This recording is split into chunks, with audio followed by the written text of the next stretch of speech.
En Autec Radio, una estación con clase, este es el noticiario en digital presentado por el Sistema Integral Informativo Enterados en Verdad. Yo soy Norberto Lacarrier, transmitiendo desde Matamoros, Tamaulipas, México, a solo unos cuantos pasos de la Unión Americana. Y estos son los temas que hasta hoy más le interesan a la ciudad, a la región, al país y al resto del mundo. Aire, tierra y sociedad están que arden en Michoacán, donde lo que más ha llovido es plomo contra policías federales y ahora el ejército los tiene que cuidar.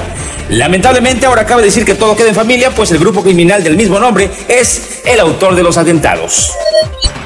En medio de esta nueva crisis social aparece un audio de uno de los supuestos miembros líderes del llamado cártel de la familia michoacana para ofrecer una tregua al gobierno federal, y el gobierno federal a través de vocero respondió que no negociará con delincuentes. Y por otra parte, Canadá condiciona el ingreso al país al exigir pasaporte con visa desde las 11 de la noche de este miércoles 15 de julio. Lo criticable de este nuevo requisito es que se anunció de manera intempestiva, repentina, abrupta, súbita.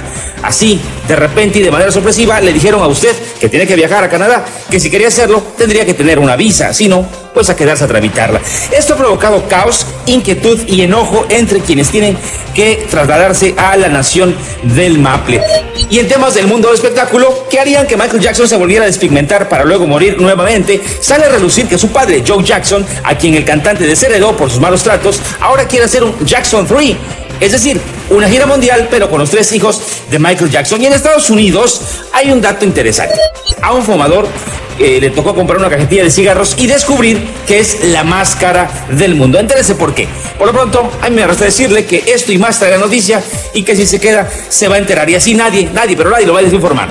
Bienvenidos. Autec Radio y el Sistema Integral Informativo Enterados en Verdad presenta el noticiario en digital. Una nueva forma de vivir la noticia. El noticiario en digital. Yo soy Norberto Lacarrier. Norberto Estos son los temas que hasta hoy más le interesan a la ciudad, a la región, al país y al resto del mundo. Vaya días que hemos tenido en Michoacán, Nuevo León y hasta en Chihuahua.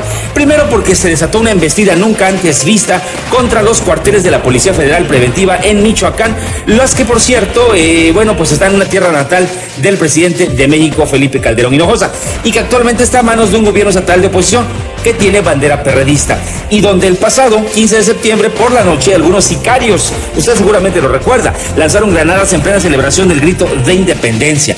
Hecho este resumen de tragedias, tenemos que la Subprocuraduría de Investigación Especializada en Delincuencia Organizada, comúnmente llamada como CIEDO, es la que se encarga de investigar el homicidio de 12 elementos de la Policía Federal Preventiva. Y si usted es de los que todavía leen o ven o escuchan o buscan o consultan esta clase de noticias, se habrá enterado que sus cuerpos fueron encontrados el lunes pasado en la autopista Siglo XXI en el tramo Morelia-Lázaro Cárdenas, a la altura del poblado La Huacana, en Michoacán. Y es la PGR la que nos informa que se presume que los homicidios de los agentes estén relacionados con otros hechos de violencia contra integrantes de la misma corporación, pero en varias localidades de Michoacán.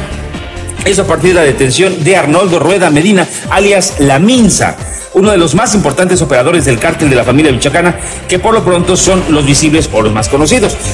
Para reforzar el operativo, este miércoles 15 de julio se enviaron a unos 1,500 agentes de la Policía Federal para reforzar el patrullaje y los operativos en contra del crimen organizado en Michoacán, lo que ocurrió a 4 días del ataque a instalaciones de la corporación como represalia por la detención de quien ya le comentamos que es conocido como Arnoldo Rueda Medina, alias La Minsa, y al que se le conoce también como coordinador operativo de la familia michoacana, que ha causado la muerte de 16 agentes de esa corporación, además del asesinato de dos militares. La Secretaría de Seguridad Pública anunció el martes también, quiero decirle, que reforzaría su despliegue operativo en diversas entidades del país ante las agresiones registradas en Michoacán, en Guerrero y en Guanajuato, con la decisión de no dar ni un paso atrás en el combate a las estructuras criminales. Pero mientras eso sucedía, este miércoles 15 de julio apareció un sujeto que dijo llamarse Servando Gómez Martínez, alias La Tuta. Conté.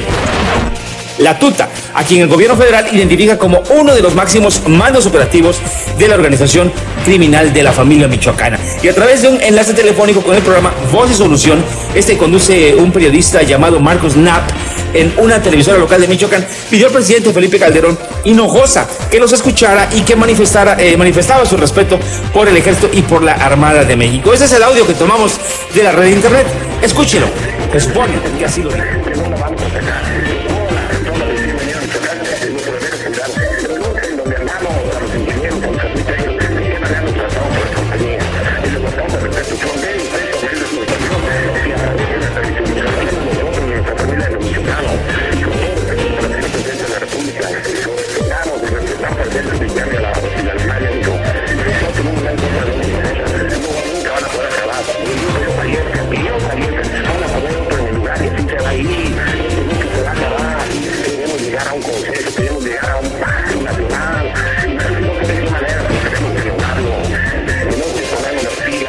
Pues en medio de este mare magnum de notas rojas que seguramente usted empieza a reprocharnos por pasarlas, tenemos que informar que el pasado martes 14 de julio por la mañana en el municipio de Guadalupe, Nuevo León, se registró otra balacera. El saldo fue de 6 presuntos sicarios muertos, pero además ese día en el puerto de Veracruz también hubo un enfrentamiento a balazos que dejó como saldo a 2 supuestos gatilleros de la mafia muertos a bordo de una camioneta blindada que explotó. Estamos de vuelta y ahora platicándoles que el embajador de Canadá de México, de nombre Guillermo Rishinsky, ha justificado la obligación del visado a los mexicanos que viajen a su país. Acuérdense que anteriormente no se requería de ese sello para aplicarse el pasaporte si usted quería ir a Canadá. Esto debido a que la explosión de falsas solicitudes de refugio de connacionales generó una sobrecarga en el sistema de asilo. Presuntamente hubo mexicanos que estuvieron abusando de este beneficio, se hacían pasar por exiliados políticos, y esto causó todo este despliegue de exigencias, ¿no?, de parte del gobierno de Canadá. En entrevista, y eso se publica en el portal del diario El Universal, el diplomático ha pedido la comprensión por la medida adoptada y advirtió que los mexicanos que están actualmente en Canadá sin el documento tendrán que regresar a México. De lo contrario, serán tomados como indocumentados o como migrantes indocumentados. En el Congreso de México, diputados exigieron a la Secretaría de Relaciones Exteriores, cuya titular es uno de los estorbos más caros, de unos adornos más caros que tenemos en México, le exigieron que presentara una enérgica protesta ante Canadá. Los senadores, por su parte, consideraron esa decisión como un retroceso y convocaron a la Cancillería a analizar si es correcta la política internacional de México. Y varias de las principales agencias de viajes de Canadá han advertido que la exigencia de visados de entrada a turistas mexicanos, que entra en vigor a la medianoche del viernes, provocará graves pérdidas económicas y solicitaron retrasar su puesta en marcha. Además, los representantes del sector han dicho que la repentina medida anunciada el martes por las autoridades canadienses ha puesto en peligro los casi 265 millones de dólares, que equivalen a unos 233 millones de dólares estadounidenses, que el sector ingresa al año con la llegada de los turistas mexicanos. Estamos de vuelta, ahora comentándoles asuntos vinculados con el mundo del espectáculo. Nos enteramos que por parte de la firma Nielsen SoundScan, que los discos de Michael Jackson seguían arrasando en ventas a casi un mes de su fallecimiento. Ellos, según las listas de ventas de Estados Unidos, donde tan solo en la última semana el rey del pop ha vendido más de 1 millón de copias de sus trabajos, de modo que el fenómeno musical de la Jackson manía no para, e incluso parece demostrar esa especie de vida después de la muerte.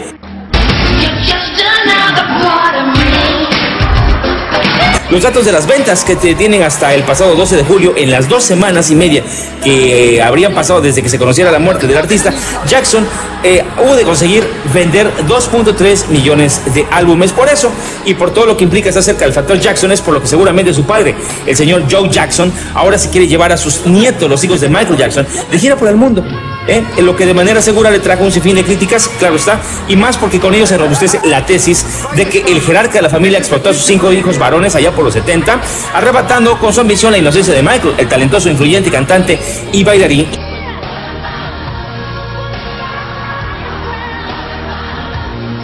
Y ya para despedirnos, pues abusado cuando pague con tarjeta unos cigarros. Tomen como ejemplo esto que pasó en Estados Unidos, donde un hombre ha denunciado que al utilizar su tarjeta de crédito para comprar una cajetilla de cigarros, le cobraron más de $23,000 billones, así con B de burro, billones de dólares. John Micinski verificó su cuenta en la internet de horas después de la compra y se halló con una alucinante cifra de 17 dígitos. Voy a ir tratando de desmenuzar esa cantidad porque realmente está larga y difícil de, por lo menos de imaginar. Creo que no nos alcanza la imaginación o por lo menos el sistema de cuentas mentales para poder hacer una sumatoria de esa cantidad. Ahí le va. 23.148.000 billones, 855 billones, 308 millones, 184.500 dólares. Que es un poquito difícil eso que lo estoy leyendo. Si no, imagínense usted que yo no quiero imaginarme la impresión de este señor. Lo cierto es que Micinski dijo a la televisora WMUR que pasó 2 horas en el teléfono, pues yo creo que otras 2 contando la cantidad y después otras 2 discutiendo con empleados del banco para tratar de desentrañar la cifra, a la que sumaron 15 dólares por excederse en su cuenta. Y el banco, por supuesto, corrigió el error al día siguiente. Esto ha sido Noticias Digital, presentado por el Sistema Internet Informativo Enterados en Verdad. Ustedes están en Notec Radio, una estación con clase. Les pedimos que se queden cerca y por favor no se despeguen de la sintonía, que aquí esto que está pasando es parte de lo mucho por lo que tratamos por lo menos de entretener y de informar.